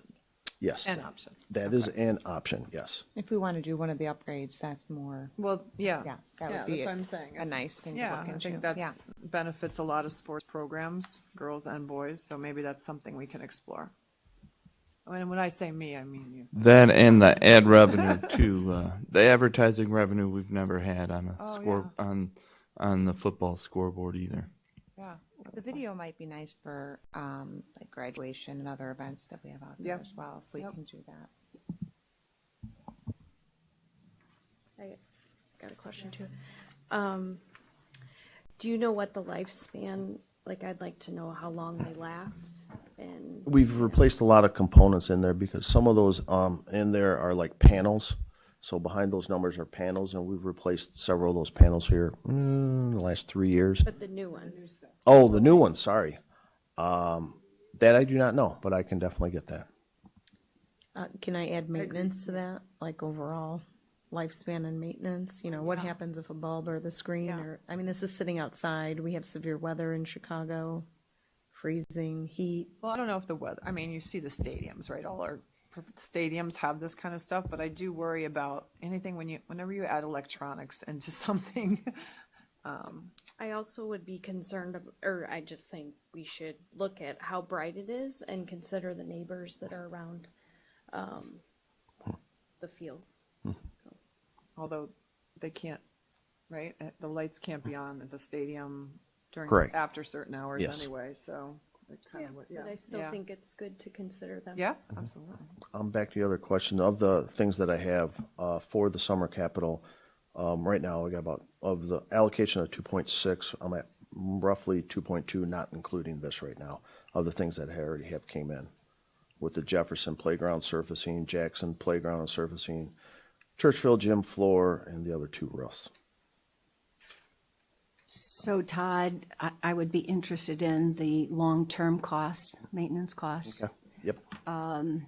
as well as employee who's managing it. Yes, 'Cause and that's that's part an of that. additional We've talked with cost. Rob out there where, So- you know, they might have to get a couple extra kids to do it and things like that, but. But, I mean, if we could see the total package, what you all are planning, so we can see what's not allocated for, because it's not just this cost for us. That cost is all in installation. That doesn't Correct. have anything if the kids have to operate it or anything Right, like that. right. And so I think we're looking at more the bigger picture, the holistic approach. If we were to go this route, what is the investment? Not just the initial maintenance, you know, who's going to run it, et cetera. But I am interested in, you know, how doable is it for a community public school versus, you know, the professionals have a lot more income than we do, but Sorry, I just think it's things that we need to talk through so that we know. when we're doing new, like we just put in a new stadium for another K-12 district, and that type is really what the standard of care has kind of become, just to be in full transparency. So that's really what when we're looking at new projects, that's what we're seeing on a day-to-day basis. Yes. And I bet YTV would be biting at the bit to take over this project. They're so awesome. I'm sure they would love it. So yes, we'll get that information and come back to you on that. Hawthorne. Part of this was summer capital where we're looking to improve the drainage out there. A lot of it washes over and kind of floods some of it and all the wood chips here on the admin building. The asphalt area is pretty much the only area that they have out there. One of the options we were looking at is adding some synthetic grass play area, kind of like we have with our field turf, but obviously not to that level of it. So as we look at it, with this individual building is replace everything back there except for the playground, but we're also going to install kind of a curb walk place around the playground, which is very typical that we've been doing at all the other schools. And then in the area there is having a nice big synthetic grass play area for the kids, since there's really not much grass. It's just asphalt out there. And then also what we would do is on the right side of that screen in between Hawthorne and the admin buildings, install curb and gutter in there and reroute that water instead of it kind of all rushing in and flooding kind of our parking lots. So with this one, as I say that, based off of, we're still doing scope review. We opened up 2 bids today. We estimated allocation of $350. One came at $445 and the other one at $545. And inside of that $445, which Mary Natalie was talking about, we have a little about $45,000 of allowances in there. So for unsuitable soils when we start digging that out. So we're going through some of that scope review as look at it. So that is another thing going back to on the summer capital of kind of where we stand with everything. Potentially this one could have 50 to 100,000 over the allocation if we were to proceed forward with this project. So we're still doing some of the scope reviews, checking everything. We just opened those bids at 1:30 today. Or slightly modified plan. Yeah, the modified plan would make the grass area smaller or just eliminate it and just give them blacktop. There you go, for now. like to know, the same thing she asked on the other is what's the long-term maintenance and when Yep. does it have to be replaced? Yep. Yep, that would, the maintenance on there is not as, it's 12 to 15 year life cycle on that one. And the maintenance is not the same that we would have to do with the 2 field turf areas we have out there, because this is more just a sand infill instead of some of the sand and the cool play rubberized pellets. This is much more of a sand infill. And the fibers on there, it's not as, you know, it's not the high end like the football field and the lacrosse field. But yes, we can definitely get those. Todd, given your budget challenge on this project, I think that is making the case for making that scoreboard 100% private money. There you go. And I'm a little along those lines, you know, I'm looking at the bigger picture of the 4 million, you know, is there do I dare say this, a list of priorities almost that, you know, what are you just going to say this is for next year? Right. And how high do these all weigh, just because they're, I think when they're over budget to that level, right, it begs the question, if you have 4 million, you have 4 million. And that's what you're playing within, so knowing what then goes into part 2 or next year or slated for that longer term plan. Yes. That's the part that's just kind of missing. I know you're not there yet. Yeah, which, you know, the biggest thing, like I said, we still, with the Hawthorne paving, what we do with the library and some of the flooring, so. And then we do throw some miscellaneous out there, but yes, we'll sit there, hopefully I get more of the, like, we got these bids in here, I can plug it in for the different ways for the scoreboard, if we potentially get some additional revenue, or the boosters, or PTA, and kind of come up with that with the, at our next meeting, to sit there and see where we're at. And maybe Todd, with the Hawthorne project too, if there's some different levels that we can do on that playground, maybe getting the PTA involved in some of that. I know sometimes they like to help us beef up projects that way, so. This was not in the original plan, For Hawthorne. Hawthorne, we were just looking at redoing all the paving and everything out there. There really is no plan. We went out there, and then as we started looking at it, it's like, how can we, instead of, you know, all it's just this blacktop area, as you see the kids out there, how can we give them some other space out there, since, you know, this is our smallest property. It's a postage stamp. There's not much space out there for them. Just in the summer maintenance plan, not in the, This is not part of the referendum. This is summer capital. Yeah, Right, but some of it, we are doing some of the maintenance projects in the referendum and vice versa. I mean, it Whatever wasn't was just that clean. identified in, you know, there are some maintenance projects that were identified up front in the referendum, not everything, but those. So then what we're looking at the summer capital is things that were not included in the referendum that still need to be done. Okay. Last, I saved the best for last. Brian Gravel Lot.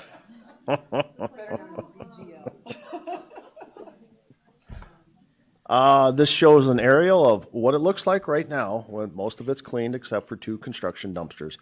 There was a fence around the perimeter, and you can't see in the kind of bottom left end, there's some electrical transformers and things like that. And actually the darker spot in the middle is kind of where it still floods, where some of the drains are clogged. So with this property, since the board purchased the property for the maintenance facility up there on the north end, what we're looking at is, bear with me on this, it's 4 different options. So if we look what the option number 4 right now, what that is installing approximately 30 parking stalls there just to the north end, and the rest of it would be basically grass. We would have to look at some of the drainage, go through permitting process and things like that.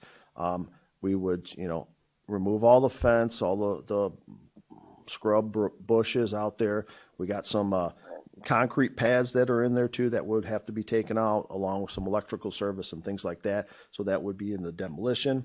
We would sit there, put new topsoil, seed and blanket, do the underground drainage out there, depending on how, you know, we haven't finally created construction documents for this. So this is just some concepts, and then go through the permitting process.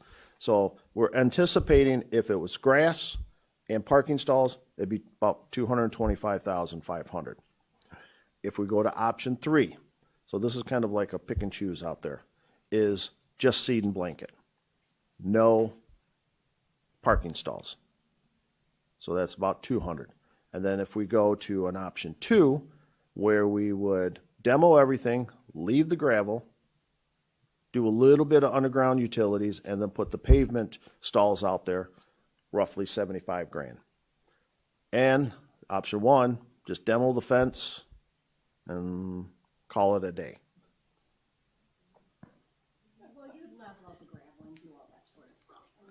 We'd leave the gravel we'd leave it exactly how it is. So this is just different options, and based off of this, we can go any different route. In option 1, what are you gonna do with the big puddle in the middle?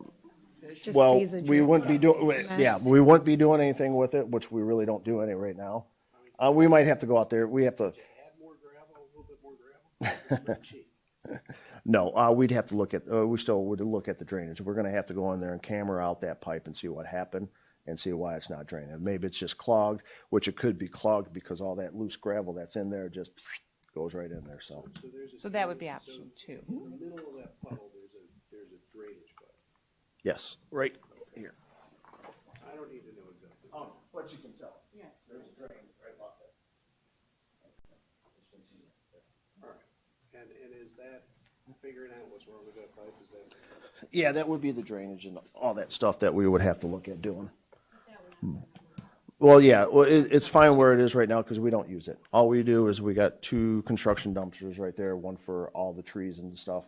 So we don't go in there much anymore because we moved everything out of there. Given our current financials, concerns about all these other projects, I mean, this is always something that, I mean, if you want to upgrade and improve later, you can do it later, right? You can use it. I'm in favor of option number 1. Todd, do you have this built into your capital summer projects? No, this one wasn't really, as we start designing that out there, so that really wasn't built in there. Okay. And is there a need for 30 additional parking spots for the district? There's always, sometimes they do that. I mean, on certain occasions out there for Brian, when, for day-to-day operations, no. But if they have the baseball game right out there, or they have some other events out there, it's just another option. We put it out there, because, if we have it there, that's why I put it like 4 different options and we can mix and match anything. There are times when they would need that. Especially if you were to grass it, right? It eventually could be a park or, I mean, maybe not a park, but you know what I mean? It has potential in the future with the parking to be an attractive. And, It could. in option 3, where there's no parking spots, would that remain gravel like it is now and people could park on it like they do now? Well, It's I'm not, grass. well, I no, see but I'm what you're asking, saying. I'm asking, can we leave that and just not pavel it, pavel it? Hobble it? Just that not could make be- them stalls, pavement stalls, Could but, be a Make that potential. gravel but just piece. leave it gravel. That's what people park on now. Listen, I'm nervous about the money we're spending as well.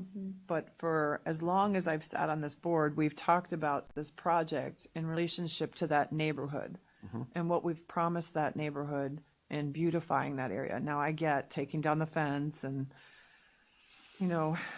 removing all the construction equipment will make it better, but I feel like we owe them more. I mean, well, I do. So that's just difference of opinion. Years, it was a gravel lot, that's why we call it a gravel. Yeah, I know, we've talked about the history of this for lots of years now, but in conjunction with those discussions, it's always been about the eyesore in this neighborhood. It always has. So, I don't know. That's kind of just throwing out what my initial thoughts on these are. And I just want to point out too, that bus lane in there, just to the north of that and along the whole thing, that is actually in the life cycle plan for replacement next summer. Right on the, Just above that. just north Yep. of the Yep, that whole lane where parking the slash buses. Yep. gravel. Yep, and all the way going through the front part of Bryan, because we did the lot, or the main parking lot, a few years ago.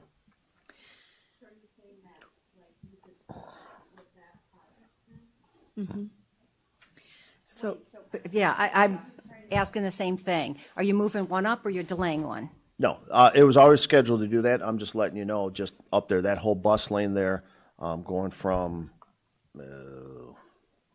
which, Yeah. yeah, Softball gravel.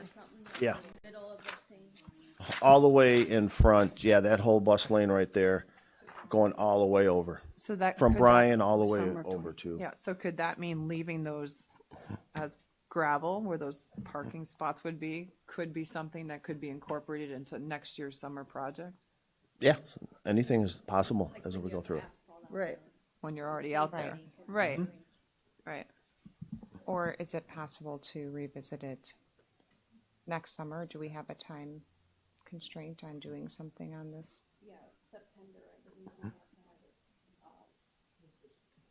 Something done. More than it is now? Okay. And that's defined as what? Taking the fence down?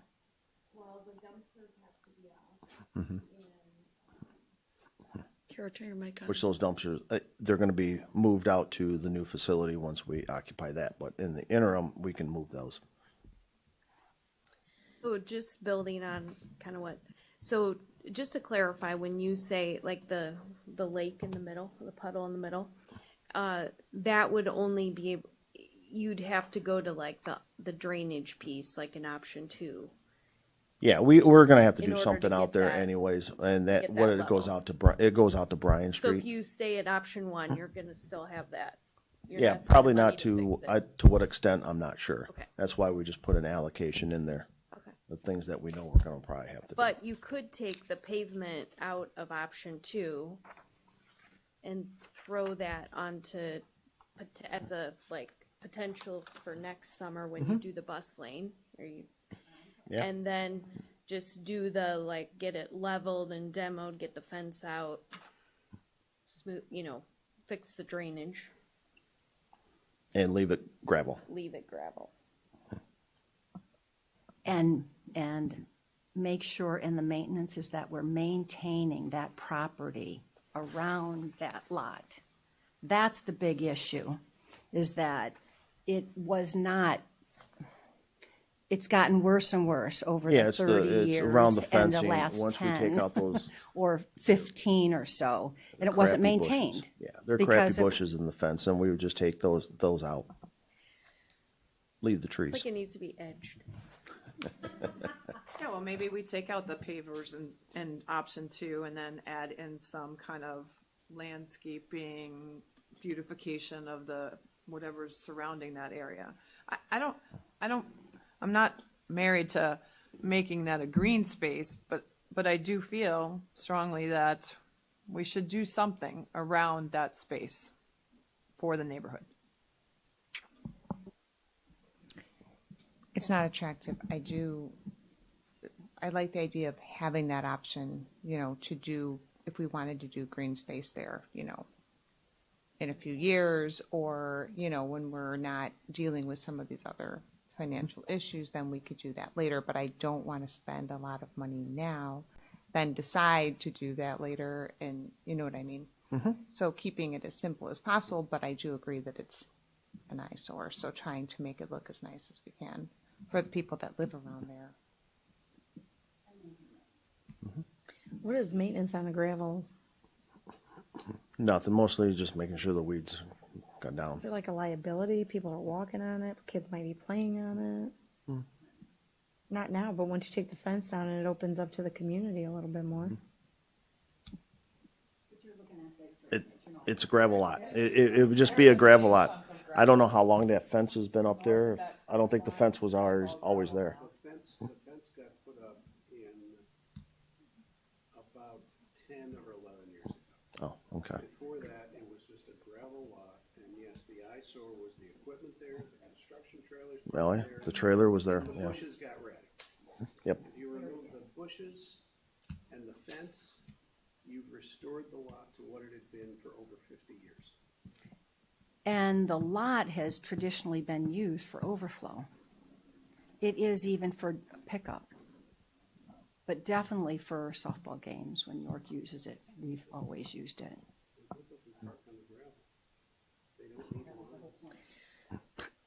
If you maintain it.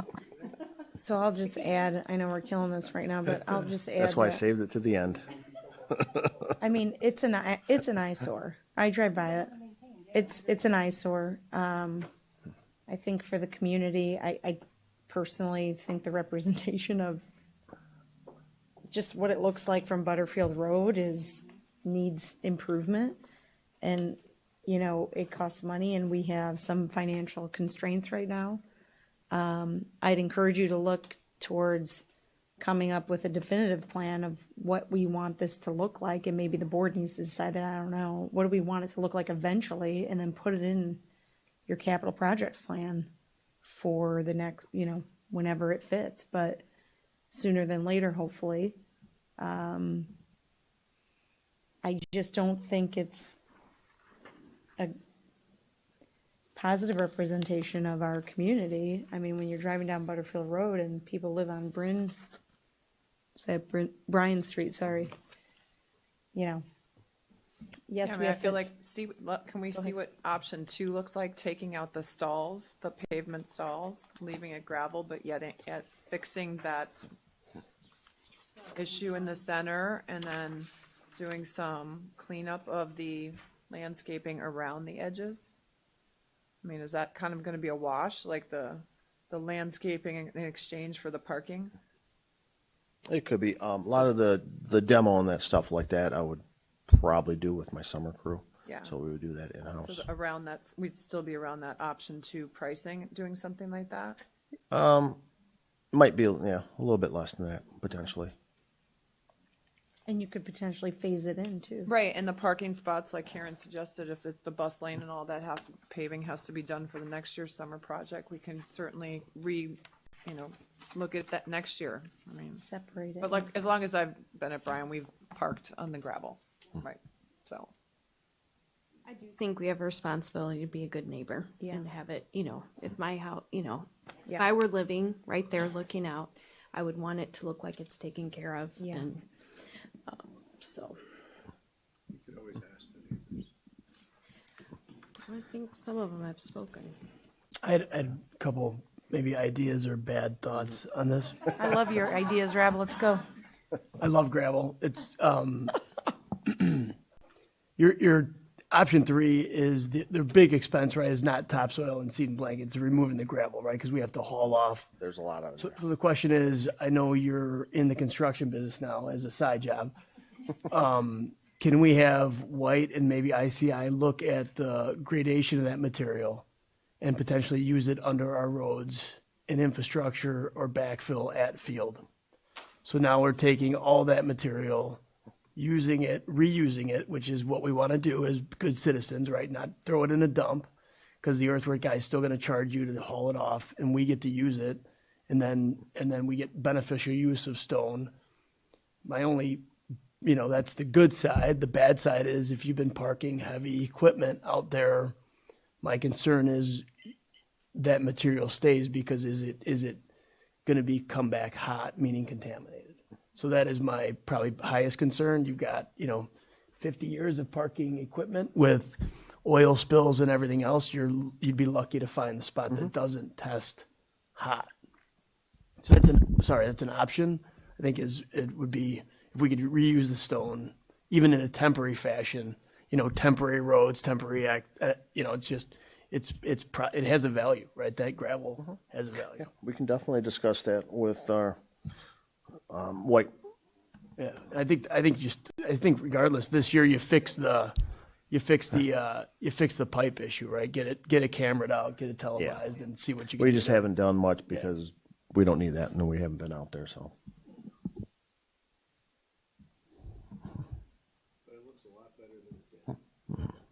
Yeah. Biggest thing is getting that trailer out of there, that big old construction trailer, so. With that, the only thing, I just want to sit there and plug for Build 205 on our website, a hub for information and updates regarding our referendum projects. So. Got to keep our communications department happy. They did a great job for it, so. Are there any other updates that anyone has? Hearing none. Upcoming meetings, May 24th, our regular Board of Education meeting at 7 PM in this room. And that is well, wait a minute, let me turn the page. And another meeting, June 1st, Policy Committee meeting at 5:30 PM in this room. Good questions. And now there is nothing left on the agenda, so this meeting is adjourned.